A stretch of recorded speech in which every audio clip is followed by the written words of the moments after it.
Yes, students. Today I am going to start with the revision of your grammar topic, that is models. These are known as model auxiliaries also. Why these models are known as auxiliaries, model auxiliaries? Because these are used as helping verbs, and these are somehow different helping verbs than the main helping verbs, which are for example, is, MR, was, were, has, have. All these are all these are helping verbs, and can, could, shall, should, will, would, may, might. All these are known as model auxiliaries. So here the name model auxiliaries are given to these models. Is that clear? So just listen to me carefully. It is very interesting topic, and it is covered in a very simple way. Just go through all these points carefully. Is that clear? Yes, model auxiliaries are helping verbs. These are again helping verbs which are not affected by person or gender. इनका बेटा person और gender का, चाहे first person हो, second person हो, he, she, it, whatever is the gender and whatever is the person, there is no effect of use of these modal auxiliaries, और we can say models. Models को use करते वक्त ना ही कोई person का effect होता है उन पर, ना ही शी का, ना प्लूरल, ना सिंगुलर, कोई इफेक्ट नहीं होता. So that it is known as modal auxiliaries. अब एग्जाम्पल क्या है इसके? मॉडल्स, हम जिन्हें जैसे ही मॉडल्स नाम आता है तो हमारे सामने याद आ जाते हैं. Will, would, shall, should, may, might, can, could, ought, must, dare, need, use to. All these are mainly known as models. These auxiliaries express the mode or manner of the action denoted in the main verb. बेटा these auxiliaries, ये जो auxiliaries हैं, can, could, shall, should, will, would, may, might, these express the mode or manner of the action. इससे action का पता चलता है कि वो एक्शन करना चाहता है या वो एक्शन को क्या करना चाहता है. मतलब जो भी कुछ है उसकी विलिंगनेस, परमिशन है या पोलाइट है या पोलाइट रिक्वेस्ट है, ये सब चीज़ें कहीं ना कहीं हमें इन मॉडल्स के थ्रू डिनोट होती हैं. इन द मेन वर्ब के साथ वो क्या करना चाहता है, शुड लगेगा, कुड लगेगा, कैन लगेगा, कहीं ना कहीं वुड लगेगा. तो ये सारी फीलिंग्स, सारे इमोशन, सारे एक्शंस का जो मोड होता है, तरीका होता है, वो यहाँ पर आकर क्लियर हो जाता है. So the peculiar nature of the modal is that modals is that peculiar, अजीबोगरीब. पिक्यूलियर क्या होता है बेटा? अजीबोगरीब. Nature of the modals is that, वो ये है कि they are never used alone. याद रखना, can, shall, should, will, would, may, might. कभी आपने देखा है कि कैन बोलते ही कुछ खत्म हुआ? No. I can do it, I can sit here, I could do this when I was a boy. In this way आप उसको बिना हेल्पिंग, बिना मेन वर्ब के नहीं चला सकते. कैन का अपने आप में अलग से कोई सेंटेंस, कोई भी, मतलब ऐसे नहीं है कि आप वहाँ पर सिर्फ एक ये मॉडल यूज़ करो और सेंटेंस का मीनिंग निकल आए. नहीं, ऐसा नहीं होगा. They are never used alone. ये कभी अकेले यूज़ नहीं होते. They must have a principal verb with them. बेटा देखो, एक होता है प्रिंसिपल वर्ब जो can, could, sorry, principal verb होते हैं, प्ले, गो. इनकी जो तीनों फॉर्म्स होती हैं वो प्रिंसिपल वर्ब्स कहलाते हैं. और हेल्पिंग वर्ब्स क्या होते हैं? Is, am, are, was, were, has been, have been. All these are known as helping verbs. तो हेल्पिंग वर्ब होते हैं, प्रिंसिपल वर्ब्स होते हैं, जो मेन आपके जिसकी 3 फॉर्म्स होती हैं, जिन वर्ब्स की 3 फॉर्म्स होती हैं वो सारे प्रिंसिपल वर्ब्स होते हैं, चाहे वो फॉर्म कोई भी यूज़ हो रही है. प्लस और यहाँ पर ये जो प्रिंसिपल फॉर्म हो गई, प्रिंसिपल वर्ब हो गया, और एक मॉडल ऑक्सिलरीज हैं, वो ये है can, could, shall, should, will, would, may, might. ये भी एक तरह से हेल्पिंग वर्ब है, पर इनको हेल्पिंग वर्ब से अलग नाम दिया है, model auxiliaries. Is that clear? You must follow the orders. आपने ऑर्डर को फॉलो करना है. They have the same form throughout whatever the person and the number of subject. Subject चाहे plural है, singular है, first person है, second person है, third person है, whatever. But the use of the model will remain same. For example, I can sing, मैं गा सकता हूँ. They can sing, वे गा सकते हैं. You can sing, आप गा सकते हो. ये सारे person यहाँ पर लग गए हैं, but can remains can. इसमें कोई चेंजेस नहीं आए, तो this is the function of these models. Now is they don't have infinites और पार्टिसिपल फॉर्म्स. इनके इनफाइनाइट्स फॉर्म्स नहीं होते और ना ही पार्टिसिपल फॉर्म होते हैं. We can't use to with them और the past participle form of write, can, driven etcetera. In most cases they show present और फ्यूचर टाइम. याद रखना बेटा, इसका to infinitive non finites form नहीं होता, ये टू इन्फिनेटिव्स वाली बातें नहीं लगती. यहाँ सिर्फ मॉडल्स हैं. These are very simple. Don't get confused with other topics of verbs, finite verbs, non finite verbs, ये सब छोड़ दो आप. Just pay attention towards these simple modals. आप सिंपल मॉडल कर रहे हो ना, बाकी चीज़ें सारी बाहर कर दो. आप हमेशा याद रखो बेटा, जब एक ग्रामर के एक टॉपिक को आप टच कर रहे हो ना, तो उसी पे ध्यान रखो. बाकी चीज़ों के साथ उसको मगअप या मिक्सअप मत करो. Just follow the rules of modals only. Is that clear? तभी आपको ये क्लियर होंगे, otherwise you can get confused. And now I am going to explain these in a very simple way. Just try to understand. Can, can का मतलब क्या होता है बेटा? कैन मतलब सकता हूँ, सकता हूँ. जो एट प्रेजेंट टेंस में, प्रेजेंट सेंस में आप जो भी कुछ कर सकते हो वो कहलाता है कैन. सकता है, सकती हूँ, सकते हैं, मतलब जो एट प्रेजेंट में जो करने की कार्यक्षमता आपके अंदर है, एबिलिटी आपके अंदर है to do something, that is, और in present tense only. In present tense, past में नहीं, फ्यूचर में नहीं, just only in present tense, then can is used. For example देखिए इसका रूल क्या कह रहा है. Ability to do something in the present, present tense में या प्रेजेंट टाइम में किसी चीज़ को करने की काबिलियत आपके अंदर है, एबिलिटी है, योग्यता है. परमिशन टू डू, एक यूज तो हो गया कैन का, एबिलिटी. दूसरा है permission to do something in the present. आप प्रेजेंट में पूछ रहे हो, can I come in sir, can I go to drink water sir, can I do this thing, can I dance over here, can I sing a song. In this way आप can को as a permission भी आप use कर सकते हो. और can के साथ परमिशन के लिए आपको मे भी होता है, बट मे का यूज थोड़ा डिफरेंट होता है. तो कैन में सिर्फ आप सकता है वाली बात, सकता हूँ, सकती हूँ, कर सकना किसी का एट प्रेजेंट टेंस में, तो वहां पर आप कैन का यूज करते हो.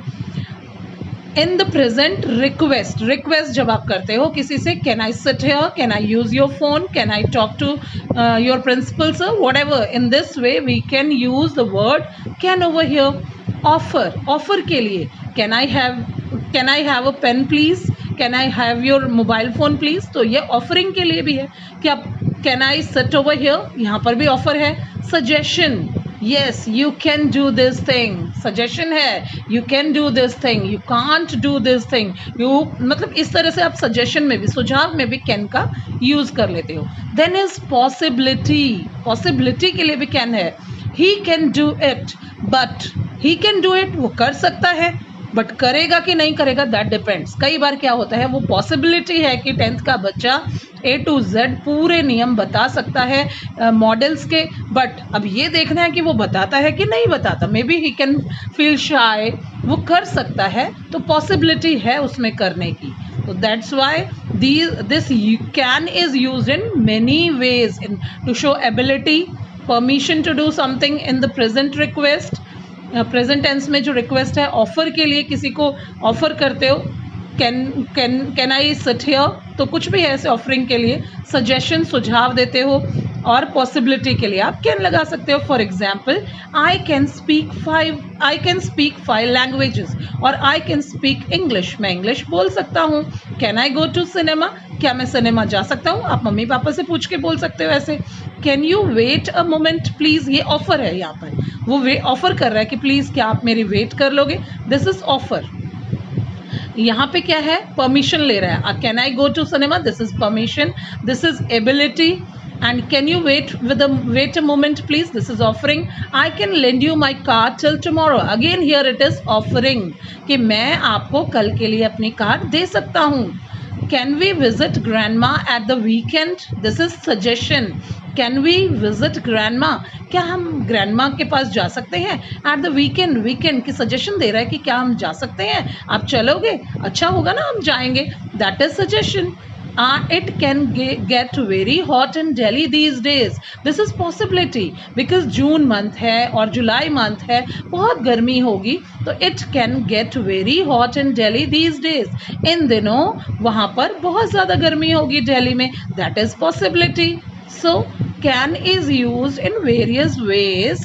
These are very simple ways, and don't think while speaking that you are saying this thing correctly or not. If you are in a practice of speaking, then it is already known that you are speaking in a very good grammatical form. Is that clear? Don't go for learning the rules and reminding all these things and speak out, then speak out some sentences. Just keep on speaking, and then the sentences must be perfect. It is my dead sure for you. जब आप बोलोगे बेटा तो अपने आप ही सही grammar utilise होती है, यूज होती है. अगर आप थिंक कर करके करोगे, नहीं, इसको रट्टा नहीं लगाना. जस्ट एक अंडरस्टैंडिंग डालो कि सकता है जहां आ रहा है, फटाक से मैंने क्या बोलना है, कैन बोलना है. और ये नहीं कि आप पहले हिंदी में सोचो सेंटेंस को, देन फिर इंग्लिश में. No, go it in fast way, think in English and then go for it. Hindi के साथ उसकी ट्रांसलेशन करनी बहुत ज़रूरी नहीं है. Just think in English. बेटा इससे बहुत ईजिली आपको आ जाएगी, और it is not difficult to speak in English. Is that clear? So now could सकता था के लिए यूज हो रहा है बेटा. सबसे पहला यूज तो कुड का है. Past form of can is could. सकता था के लिए, वहां सकता है था, यहां पर सकता था. Ability to do something in the past. Substitute form to be able to. बेटा याद रखना ये पास्ट एबिलिटी है. जब मैं बच्ची थी मैं अच्छा लिख सकती थी. जब मैं 10 years की थी मैं 5 languages बोल सकती थी. इट मीन्स मैं तब कर सकती थी, पर अब नहीं कर सकती हूँ. अब नहीं कर सकती हूँ, तभी तो कर सकती थी बोला. अदरवाइज तो मैं बोल सकती हूँ कि आई can speak 5 languages yet also, now also. तो ऐसा भी हो सकता है, बट नहीं. अगर आपकी पास्ट एबिलिटी थी, आप उस चीज़ को कर सकते थे, परंतु अब चाहे आप उसे कर सकते हो या नहीं कर सकते हो, अब नहीं कर सकते हो, तभी आपकी पास्ट एबिलिटी को आप यहाँ पर कुड के द्वारा दर्शाओगे. जैसे आई कुड स्पीक 5 languages या आई कुड स्पीक इंग्लिश. मैं बोल सकती थी, बट अब मेरी ग्रामर खत्म हो गई है, मेरी प्रैक्टिस नहीं है, so that I am unable to या I can't speak English. Is that clear? यहाँ I could speak English, मैं बोल सकती थी, but lack of practice मेरी वो English की speaking power खत्म हो चुकी है. Is that clear? So it is ability to do something in the past. Past में आप कर सकते थे, अब नहीं कर सकते हो. Then is permission to do something in the past. Permission, I could go to the cinema. मैं जा सकता था. अगर मम्मा ने मुझे अलाउ किया होता तो कल शायद मैं फिल्म देखने अपने दोस्तों के साथ जा सकता था, पर मैं नहीं गया. आई कुड गो, मैं जा सकता था. टू द सिनेमा, पिक्चर देखने. I can go to cinema means मैं अब जा सकता हूँ, परंतु यहाँ पर आई कुड है तो इट मीन्स पास्ट में वो जा सकता था, पर अभी नहीं गया. Polite question. Next is polite question. Could I go to cinema please. अब बेटा याद रखना, for polite request could and would are used for polite request.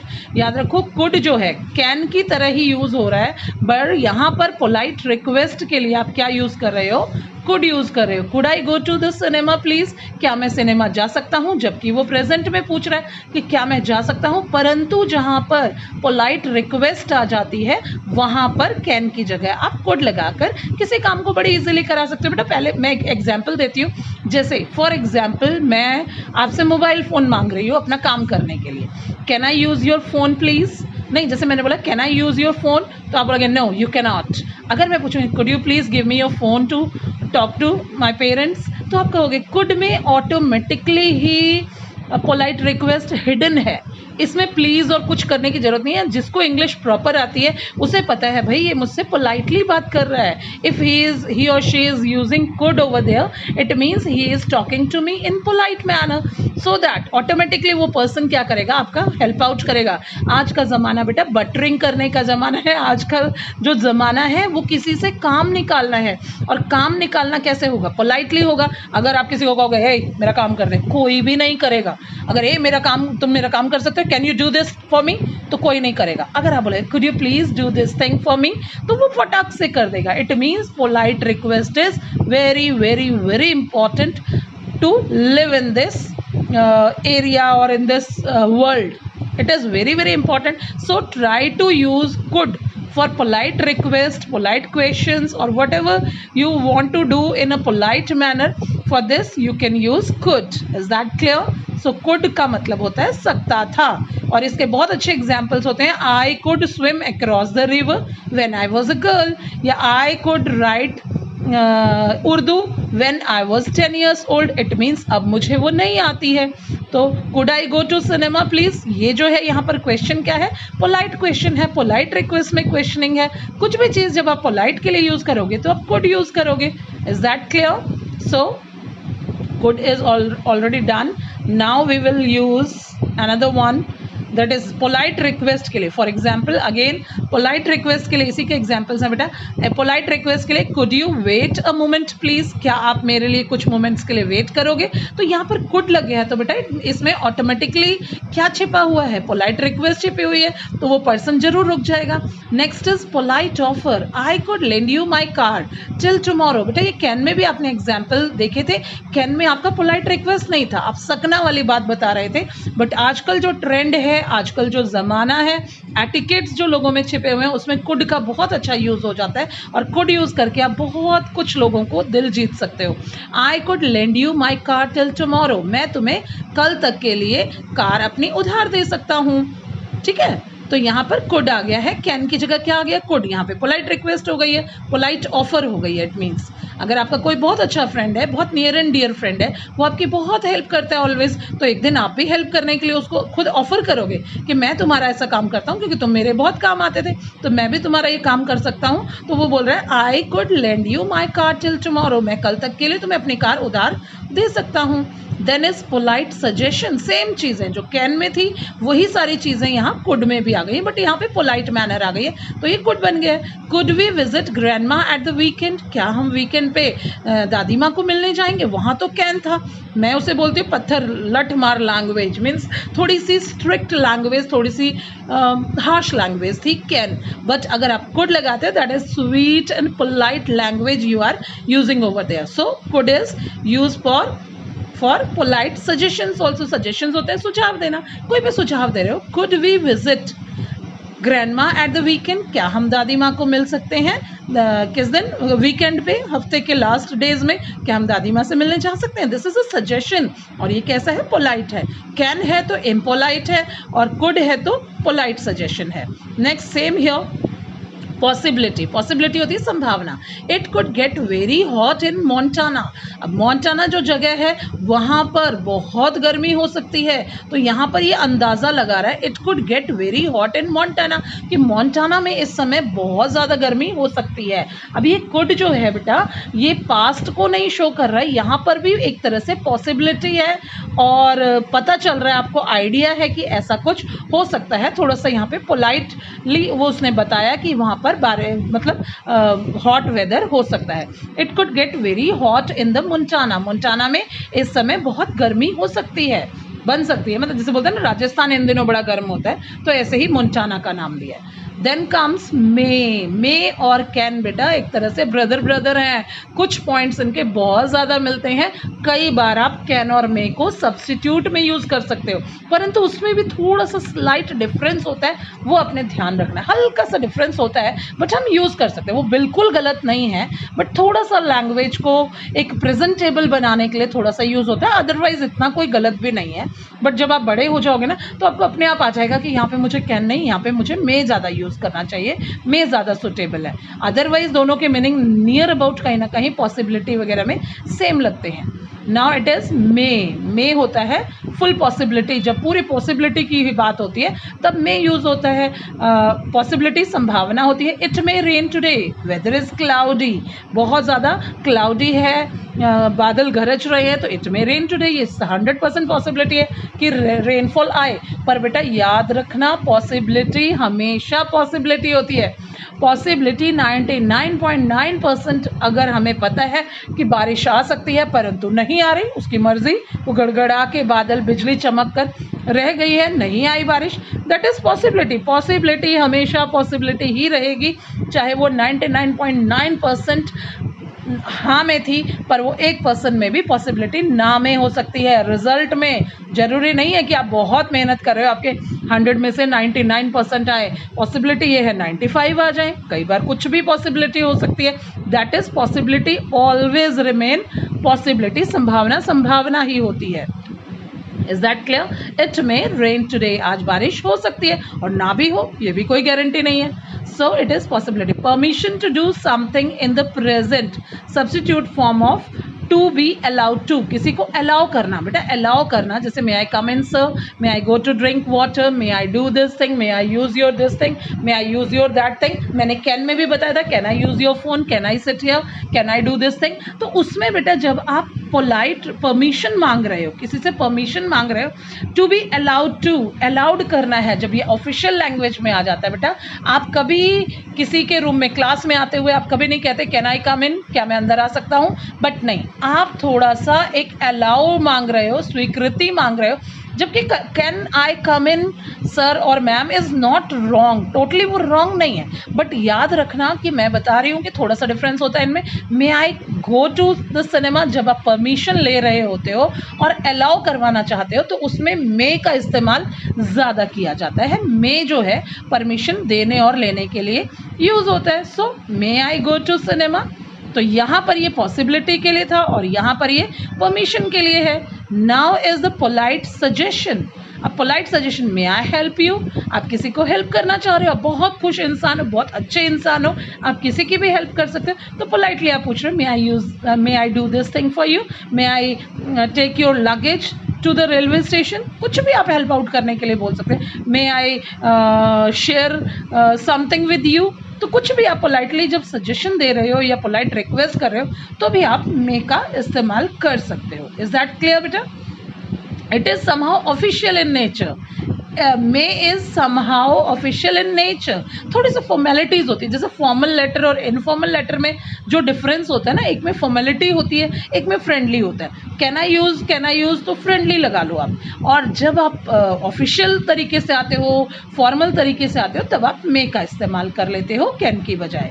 Is that clear? Now might, next model is might. देखो मे जो होता है वो full possibility के लिए लगता है और माइट लगता है स्लाइट पॉसिबिलिटी, थोड़ी सी पॉसिबिलिटी। जो मे में पॉसिबिलिटी 100%, 99.9% है, और इसमें जो है वो मे भी 90% हो, थोड़ी सी लेस पॉसिबिलिटी जो होती है वो माइट में होती है। Is that clear? Possibility less possibility then may में मैंने बताया 99.9% चांसेस है कि ऐसा होगा, बट माइट में 90% है या 85% चांसेस है कि ऐसा होगा, तो ये स्लाइट पॉसिबिलिटी माइट में यूज होता है। याद रखना, possibility less possible than may. It may rain today, आज बारिश हो सकती है। अब हो सकती है, वहां पर भी हो सकती है, वहां ज्यादा चांसेस लग रहे हैं और यहाँ थोड़े से कम चांसेस, पर है तो दोनों पॉसिबिलिटी की डिग्री अलग अलग है। अब क्या है, थोड़ी देर के लिए बादल आते हैं, थोड़ी देर के लिए चले जाते हैं, तब तो हो गया वो इट माइट रेन टुडे। यहाँ पे क्या आ जाएगा, तब आ जाएगा इट माइट रेन टुडे। अब यहाँ पर क्या है बेटा, ये जो गलती से इन्होंने एग्जाम्पल्स में ना मे की जगह माइट की जगह मे लगाया, these are wrong over here. अपने बुक में भी इसको चेंज कर लेना, यहाँ पर उनसे गलती से प्रिंटिंग ऐसी हो गई है। Is that clear? तो यहाँ पे माइट लगाओगे बेटा। Possibility less possibility then may, it might rain today, आज बारिश होने की संभावना है। पर संभावना वहां तो है, बादल गरज रहे हैं, बिजली चमक रही है, बट यहाँ क्या है, कभी धूप आ जाती है बीच में, कभी फिर क्लाउडी हो जाता है, फिर धूप आ जाती है, फिर क्लाउडी हो जाता है। तो यहाँ जो बारिश आने की सिचुएशन है वो थोड़ी सी कम पॉसिबिलिटी है, तो यहाँ पर आएगा इट माइट रेन टुडे। अपनी ब्राविया बुक में बेटा ये चेंज कर लेना, it might rain today. Now is hesitant offer, may I help you, might I help you. तो यहाँ पर क्या है, संभावना। हेजिटेंट क्या होता है बेटा, हिचकिचाकर, जैसे आपका मन नहीं है पर आपकी मम्मा कहते हैं कि सबकी हेल्प करो, तो आप क्या कर सकते हो, जब आप पक्के इरादे वाले नहीं हो, डेड श्योर नहीं हो, तब आप माइट का यूज करते हो। और माइट का बेटा और भी जगह यूज हो जाता है। For example, he worked hard, उसने बहुत हार्ड वर्क किया है।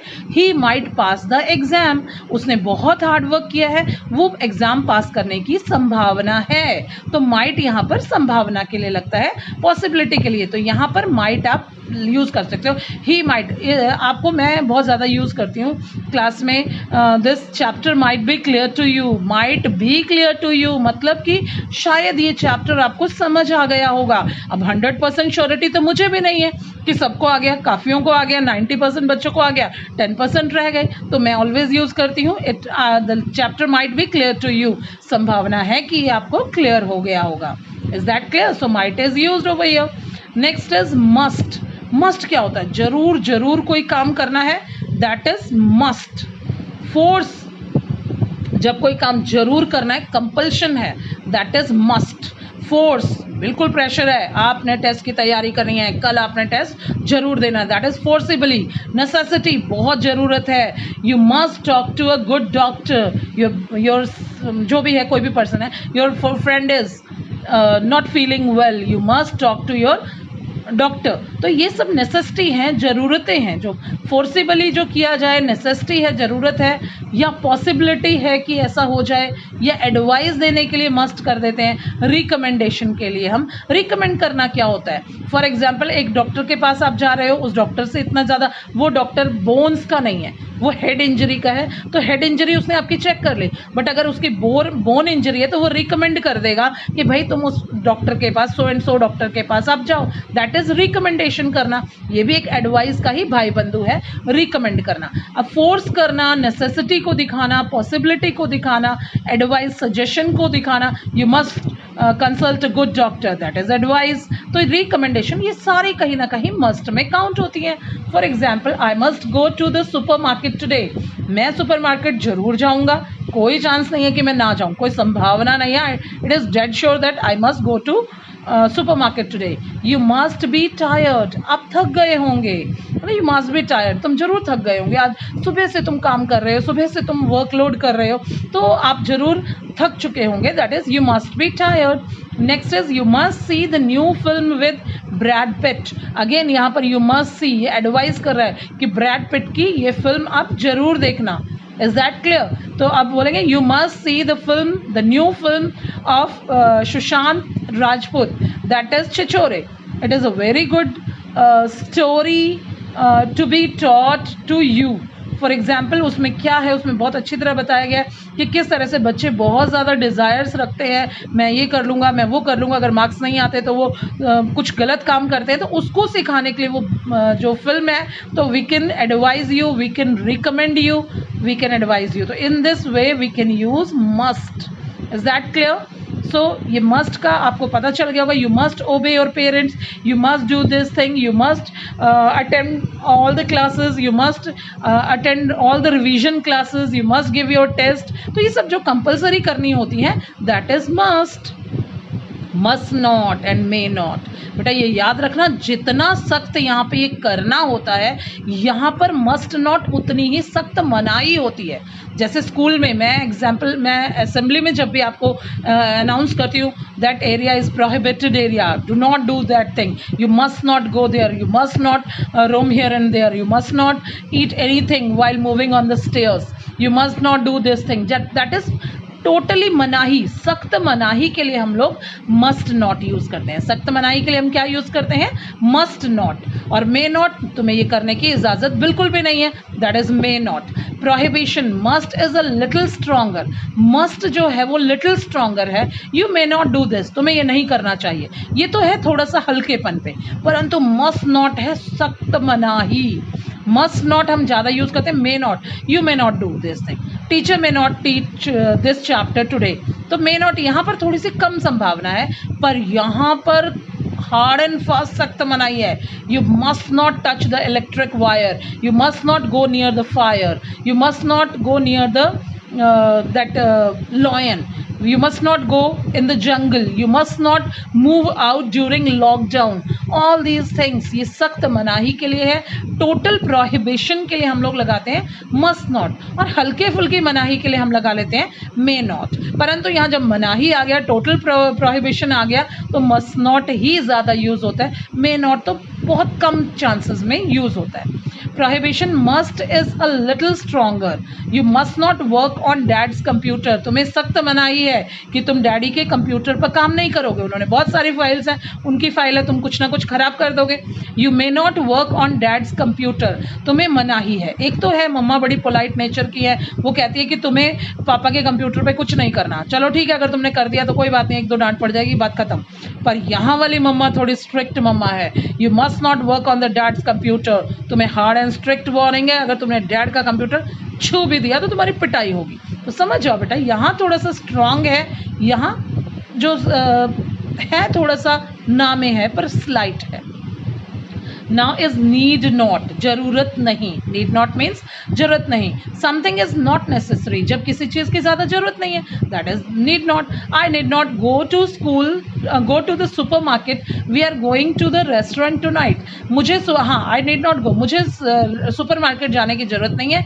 क्यों नहीं है? Because we are going to restaurant tonight, आज तो हम रेस्टोरेंट जा रहे हैं भाई, आउटिंग तो होने ही वाली है, चाहे मैं सुपर मार्केट चला जाऊँ चाहे मैं रेस्टोरेंट चला जाऊँ। अगर रेस्टोरेंट जाता हूँ तो आज मैं सुपरमार्केट का प्रोग्राम कैंसिल करता हूँ, बिकॉज पर्पस तो वही है, आउटिंग मेरी हो ही जाएगी। तो in this way need not is used. You need not go to school tomorrow because tomorrow is Sunday. You need not go to school nowadays because there is lockdown due to corona. Is that clear? Need not, जरूरत नहीं है। In this way, these 7 types of models we have done in this video. Rest of the models we will do in the another video. Is that clear? I think this topic might be clear to you. If you will not watch these videos, then punishment will be granted. You must get punishment. Is that clear? Is that clear? Your not attending the class is totally prohibited. कि आप class attend ना करो, इसकी सख्त मनाही है। अगर आप क्लासेस को अटेंड नहीं करते तो आपकी ज़बरदस्त पिटाई होगी, स्कूल से नाम कट जाएगा, कुछ भी हो सकता है। That is total prohibition. You must not live at home without watching the videos. Is that clear? You must watch all the videos. You must not go outside without mask. तो सख्त मनाही है, प्रोहिबिशन है। So these were 7 models. Just go through these models carefully, and in the next video I will start with other models. Thank you.